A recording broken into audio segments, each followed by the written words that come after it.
The numbers were perfect, the guidance was raised, and yet the market is punishing the most important company in the world. We are about 30 minutes away from the closing bell, and the NASDAQ is bleeding. Yeah, it is. It's really ugly out there on the tape right now. Relentless selling pressure. And if you are just joining us, welcome to Theta Fuse. We are doing a special edition of our deep dive today because frankly, you need to understand what is happening under the hood here. Right, because if you just glance at the mainstream headlines on CNBC or whatever, none of this makes any logical sense. None at all. It is Thursday afternoon, February 26th, 2026. And the story today isn't macro politics or some cultural shift. It is purely mechanical. We are zooming entirely in on the plumbing of the market today. Options. Premium selling. The Greeks. That is what is driving this exact moment. Because we have the Nvidia paradox staring us right in the face. Let's just start with the main event. The granddaddy of them all right now. Exactly. The earnings dropped yesterday after the bell. And I want to read you the actual numbers first, but then we really need to break down what the market actually wanted versus what it got, because that is where the disconnect is. It's a massive disconnect. And honestly, this is where the retail trader just gets absolutely tripped up time and time again. You see green arrows on the earnings release. You assume green arrows on your brokerage app. Right, exactly. But when a company is at this kind of scale, the mechanics just do not work that way. So let's look at the print. Earnings per share. They reported $1.62. The Wall Street expectation, the consensus number, was $1.53. Solid beat. A very solid beat. Then top-line revenue. They reported $68.1 billion. The street was only looking for $65.8 billion, so they beat on the top, they beat on the bottom. And crucially, and this is usually the trapdoor for tech earnings, they actually raised the guidance. Right. They didn't warn about the next quarter. No, not at all. They said for Q1, they expect revenue to be somewhere between $76.44 billion and $79.56 billion, which puts the midpoint right around $78 billion. And the consensus estimate for Q1 was what? Roughly $72.8 billion? Barely over $72 billion. Yeah. Okay, so just pausing here. In a normal market, in a vacuum, a company beats estimates across the board and then raises forward guidance by basically $6 billion. You would expect that stock to gap up maybe 10% at the opening bell. Easily 10%. But instead, you look at the board right now, Nvidia is trading down roughly 5% intraday. Dragging the whole sector down with it. Yeah, the NASDAQ composite is down nearly 2% strictly because Nvidia is an anchor right now. It is pulling down AMD, Broadcom, Micron. It genuinely feels like someone pulled the fire alarm in the semiconductor wing. Why is this happening? Well, you have to completely ignore the consensus numbers. The published estimates. Right, because those are for the retail crowds reading Yahoo Finance. You have to look at the whisper numbers. The buy-side institutions, the hedge funds, the massive pension funds, their internal models were not looking for $68 billion. They were completely priced for perfection. And perfection meaning what? A total blowout. A blowout that fundamentally rewrites the valuation models for 2027 and 2028. You are talking about a company priced at roughly 40 times forward earnings, sitting on a market cap over $3 trillion. So a 73% year-over-year revenue surge is just, what, boring to them? When expectations are that euphoric, yes, good is bad. Great is just okay. The institutional money needed absolute insanity to justify pushing the stock to the next leg higher. They aren't looking at yesterday's growth. They want the guarantee. Exactly. They're seeking stronger assurances that this AI boom, this massive infrastructure build-out, have longevity. They want to know the curve stays steep until 2030.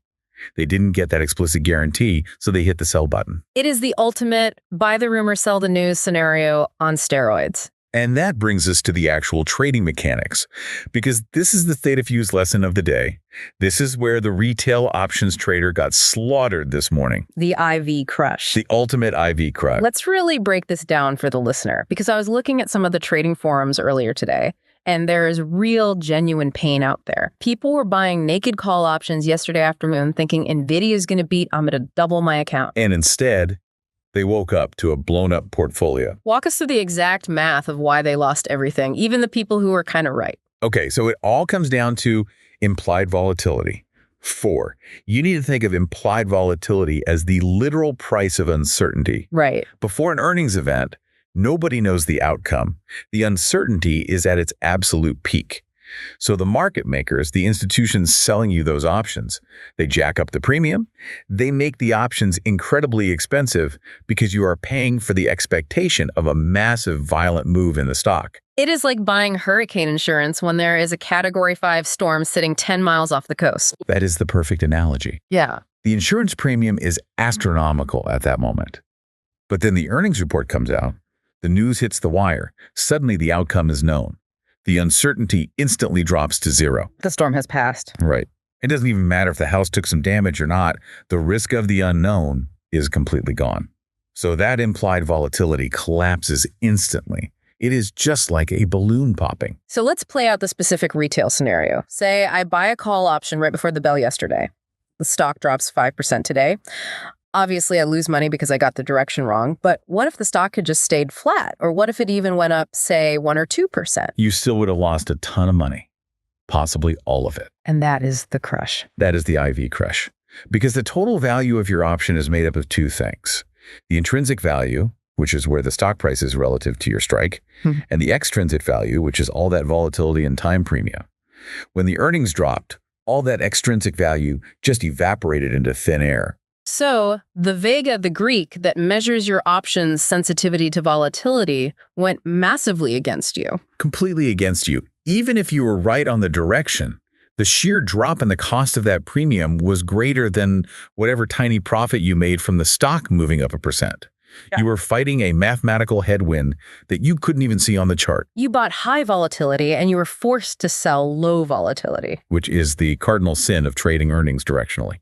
And this right here is the absolute core of the Theta Fuse philosophy.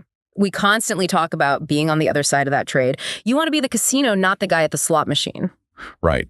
Because if you were the one selling those options yesterday, specifically, selling far out of the money cash secured puts, you were the one collecting that incredibly expensive hurricane insurance. But wait, let me play devil's advocate for the listener here. The stock is down 5% today.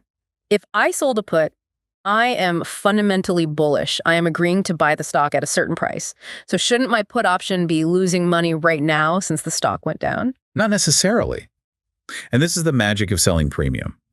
Let's say you sold a put that was 10 or 15% out of the money, meaning your strike price was well below where Nvidia was trading yesterday. Okay. Two forces are acting on your position today. Yes, the stock price moved closer to your strike. That hurts you a little bit. That is the delta component working against you. Right, the directional risk. But the volatility collapse, that helped you immensely. That vega component worked totally in your favor. All that air rushing out of the options price often completely offsets the fact that the stock dropped 5%. So the person who bought the call is wiped out, but the person who sold the put might actually be sitting at break even right now. Or they might have even bought that put back for a profit this morning, purely because the panic and the fear are completely gone from the pricing model. In a high volatility binary event like earnings, selling the fear is just statistically the much safer play than trying to bet on the direction, assuming, of course, you actually want to own Nvidia at that lower price if things really fall apart. Which is a key point. You have to be willing to take assignment. But looking at the fundamental data from yesterday, owning Nvidia at a 15% discount isn't exactly a nightmare scenario. No, it's really not. But speaking of those fundamentals, I want to dig into one very specific detail from the earnings call. Because there was a stat dropped by the CFO, Colette Kress, that I think actually spooked the institutional guys way more than the top-line revenue number. The hyperscaler concentration. Yes. She stated that the hyperscalers, meaning Meta, Microsoft, Amazon, now account for over 50% of NVIDIA's data center revenue. Right. It used to be framed as approximately half. Now it is definitively over 50%. That is a staggering amount of concentration risk for a $3 trillion company. It is a massive double-edged sword. Look, on one hand, it completely validates the technology. You have the smartest, most cash-rich companies on the planet backing up the truck to buy these new Blackwell chips. Jensen Huang was very defensive about this on the call. He kept saying compute equals revenues. Exactly. He is arguing that these tech giants aren't just lighting billions of dollars on fire for a science project. He says they are building agentic AI, autonomous agents that are actually going to generate immediate return on investment. But the flip side is just so obvious. If Mark Zuckerberg wakes up tomorrow morning and decides, you know what, we actually have enough chips for the next 2 quarters, NVIDIA loses maybe 15% of its total revenue overnight. Just vanishes. Right. The market absolutely hates when a company relies on just 3 or 4 mega customers. If Microsoft pauses their build-out, or if Amazon decides to cut their capital expenditures, Nvidia has literally nowhere to hide. None. Because there is no widely diversified base of small or medium businesses buying $10,000 H100 chips to make up for a meta pullback. It is entirely a whale market. And if the whales decide they're full and stop eating, the whole ecosystem starves. Which perfectly explains why we saw that anxiety ripple through those exact hyperscalers today, too. Look at the tape. Microsoft, Meta, Amazon, they are all ticking lower today. It's like the entire market is collectively looking around and asking, wait, is this massive capital spending spree actually sustainable for another year? The skepticism is really bleeding over, and it is hitting the software layer even harder than the hardware layer today. Which brings us to the next massive theme in the market right now. We are calling it the software kill zone. That is a great name for it, because it is an absolute bloodbath out there for AI software today. We have to talk about C3.ai. If Nvidia is the undisputed king of the hardware AI trade, C3.ai is looking like the court jester this afternoon. The stock is down nearly 20%. 20% in one session. And honestly, looking at the news, it's a necessary reset. The headlines are just brutal. They slashed 26% of their entire workforce. Over a quarter of the company gone. But what really struck me was the quote from their CEO, Stephen Ahekian.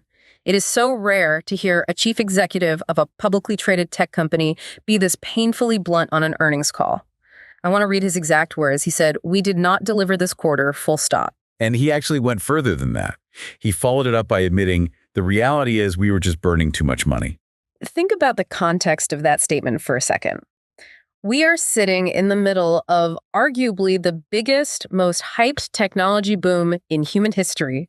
Trillions of dollars of market cap are being created around artificial intelligence. And here is an AI software company actively shrinking, firing a quarter of its staff, and openly admitting they are just lighting cash on fire. This is such a critical macro lesson for you as an options trader. The AI trade is no longer this massive monolith. It is not just a rising tide that lifts every single boat with AI in its ticker symbol anymore. We are firmly in the show me phase. Exactly. The market has completely bifurcated into the haves and the have-nots. Nvidia, despite the 5% haircut today, is still fundamentally a have. They have the actual cash flow. Right. C3.ai is definitively a have-not. The market is aggressively distinguishing between the companies selling the actual picks and shovels and the highly speculative companies trying to find the gold and just completely failing to strike it. And this really reinforces our core Theta Fuse mindset. When you are looking to sell premium, why on earth would you speculate on a company with a shaky cash-burning balance sheet?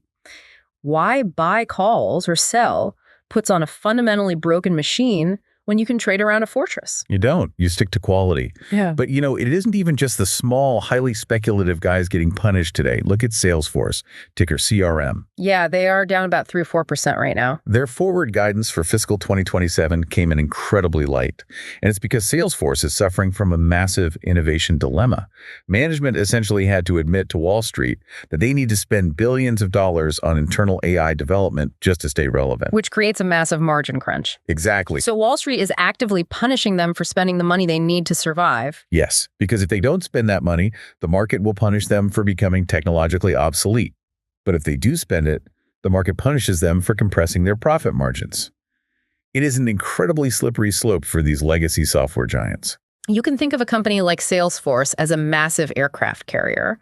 They're trying to slowly turn this giant ship around to face the AI wave, while speedboats like OpenAI and Anthropic are just doing circles around them. But even the speedboats are taking on water right now. Did you see the headlines about Anthropic today? Dropping their safety pledge. Right. They're essentially dropping their foundational safety pledge just to keep up with the sheer pace of development and deployment. And over in China, Baidu is down roughly 20% over the last month. Their AI race is totally stumbling. It all just points to the fact that the economic moat in AI software is virtually non-existent at this exact moment.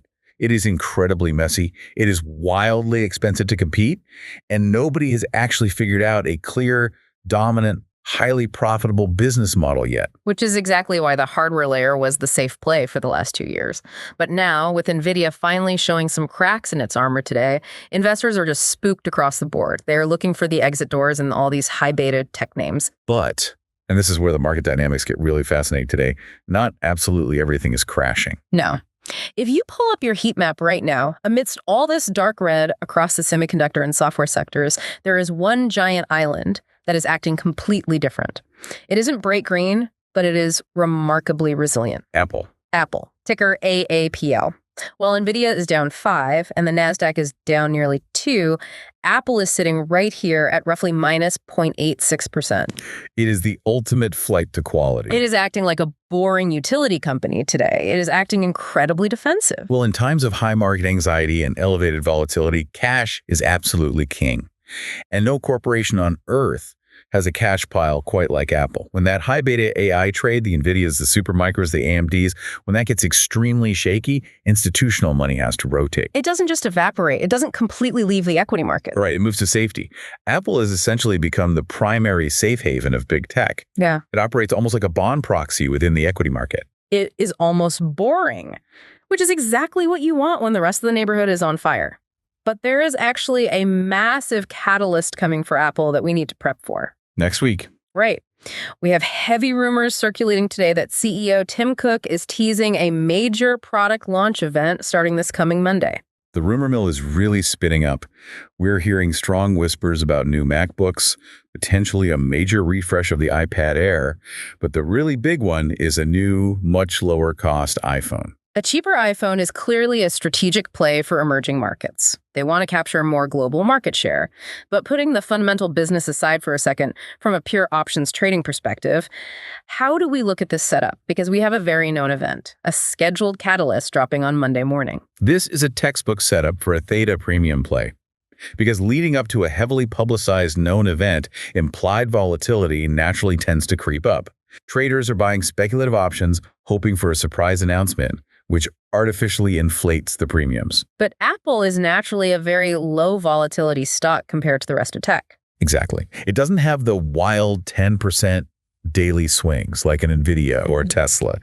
So that inflated premium is highly attractive. So for the listener who wants to stay active in the market but absolutely cannot stomach the whiplash of the semiconductor sector right now, is Apple offering a viable strategy here? I believe it is. If you are generally neutral to bullish on Apple long-term, selling slightly out of the money puts going into this weekend allows you to collect that elevated premium ahead of Monday's catalyst. Let's walk through the scenarios. Scenario A. The event on Monday is a total bud. It's a sell the news event, the stock drops a few %, and your short put gets assigned. Okay, so you now own shares of Apple at a slight discount to today's price. Given their fortress balance sheet, their massive stock buyback program, and their reliable cash flow, that is structurally not a bad place to park your capital. And scenario B. The stock pops on a great product announcement, or it just stays relatively flat. That elevated volatility crushes down after the event is over, your put option expires completely worthless, and you gave 100% of the premium you collected. It is just a much lower stress trade. And in a highly volatile, anxious market like the one we're sitting in today, managing your psychological stress is honestly just as important as managing your portfolio risk. Absolutely. You want to avoid the whiplash. There is also a secondary geopolitical angle to Apple right now that I think is quietly helping the stock hold up while the others fall. Did you catch the manufacturing news this morning? The Mac Mini production shift, yes. They announced they're actively moving Mac Mini production to Houston, Texas. They are significantly expanding their US-based manufacturing footprint. It is brilliant 4D chess by Tim Cook. We know the current Trump administration is heavily focused on domestic manufacturing and the made in the USA narrative. By moving real production lines to Texas, Apple is proactively insulating itself from tariff risks. It puts them squarely on the right side of the current political administration. Exactly. While other massive tech companies might get grilled by Congress about outsourcing jobs or draining the power grid for AI data centers, Apple can just point to a physical factory in Houston employing American workers. That creates a very real political floor under the stock. Compare that to Nvidia, which relies almost entirely on TSMC manufacturing in Taiwan. Right. That is a massive, lingering geopolitical risk for Nvidia that Apple is actively spending billions to mitigate for themselves. So the overarching strategy here is clear. If you cannot handle the AI roller coaster today, you look toward the fortress. Apple is standing remarkably tall while the rest of the tech sector takes a beating. It is the smart money defensive rotation. Okay, I want to completely zoom out now.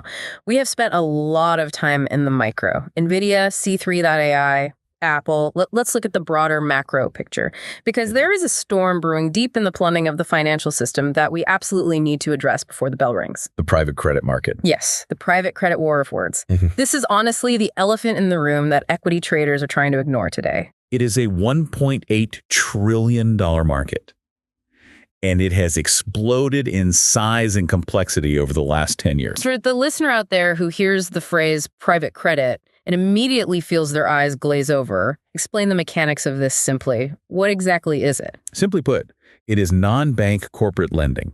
Historically, if a mid-sized company needed $100 million to expand, they went to a traditional bank like JP Morgan or Bank of America for a loan. But after the 2008 financial crisis, new regulations made it much harder and more expensive for those traditional banks to lend to riskier, lower-rated companies. So Wall Street found a loophole. They found a new vehicle. Private credit firms, massive alternative asset managers like Blackstone, Blue Owl, Ares Management, they stepped into that void. They take capital from big investors and they lend it directly to these companies, bypassing the traditional banking system entirely. Okay, so it's a huge shadow banking system. Why is it suddenly a flashpoint today? Because it has suddenly turned into a public war of words between the actual masters of the financial universe. You essentially have two camps right now. On one side, you have the bear case.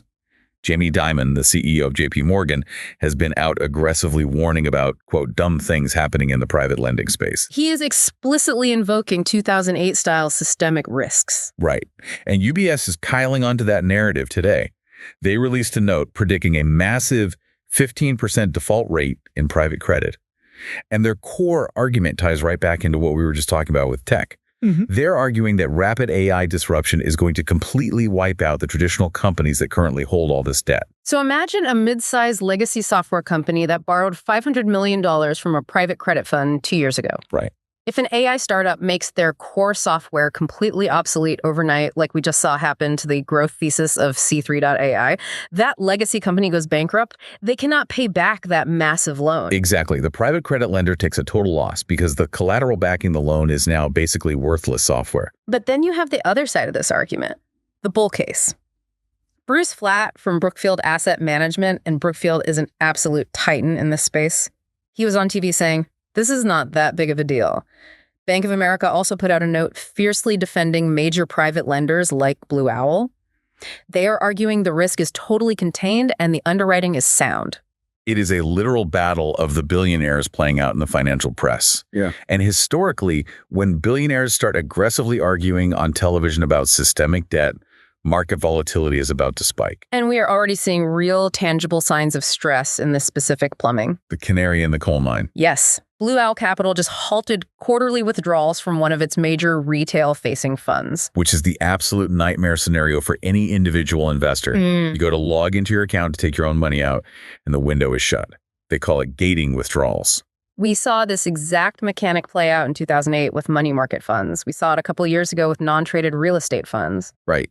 When a fund gates withdrawals, it means they fundamentally do not have the liquid cash on hand to pay you without being forced into fire selling their underlying illiquid assets at a massive loss.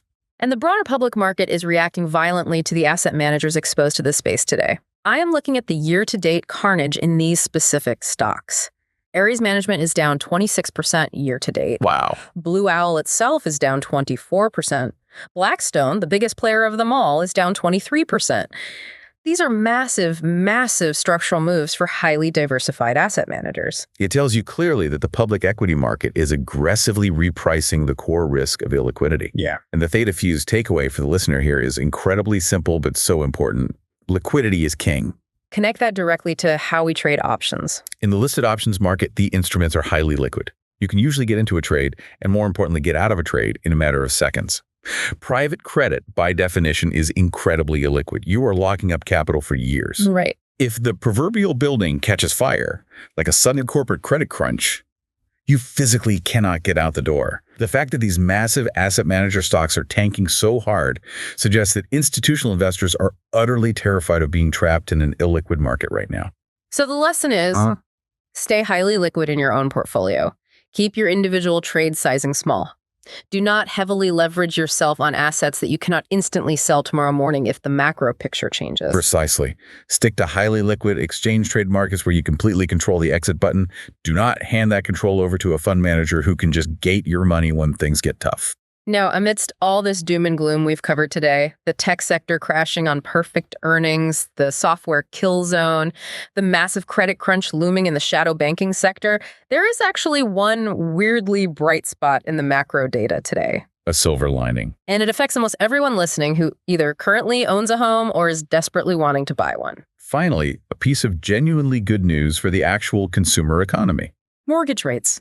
For the very first time in over 3 years, the national average for a 30-year fixed mortgage officially dropped below 6% today.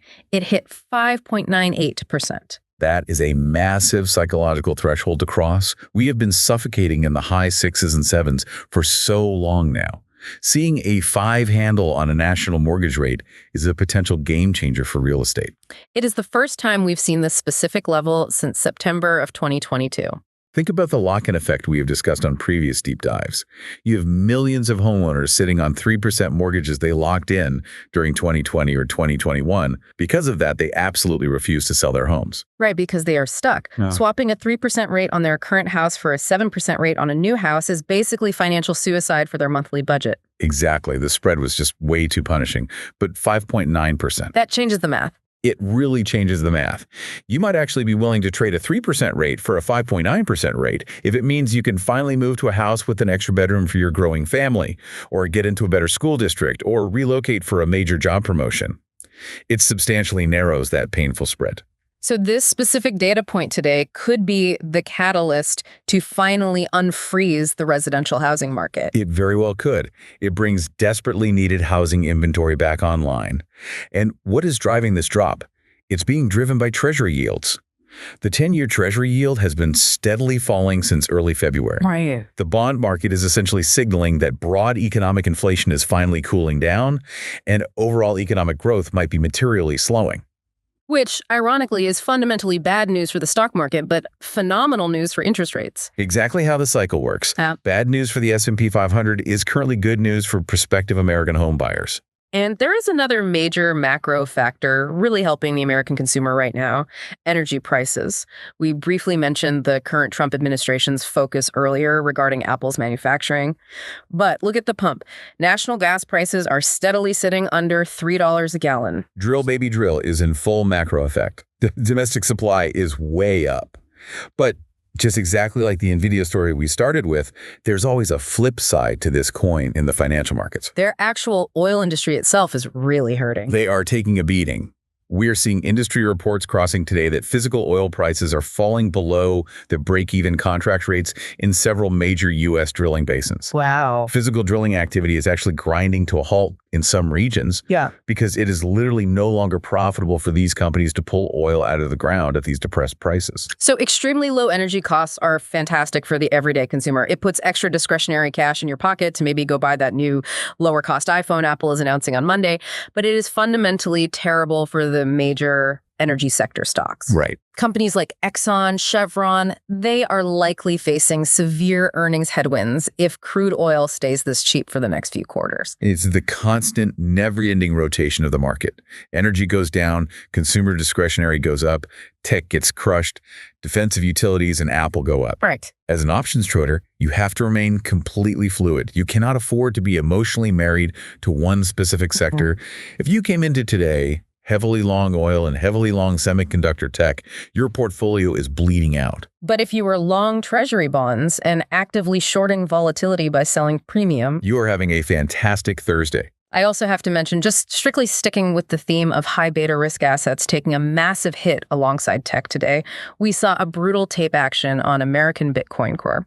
The miner backed by the Trump family. Yes. Another incredibly high beta asset. It got absolutely pummeled today. The stock fell almost another 3% this afternoon to trade precariously just above $1 a share. Oh. They are totally caught in a broader crypto sector rout. And it really seems like management heavily doubled down on traditional crypto mining infrastructure right at the exact moment everyone else on Wall Street aggressively pivoted their capital toward AI data centers.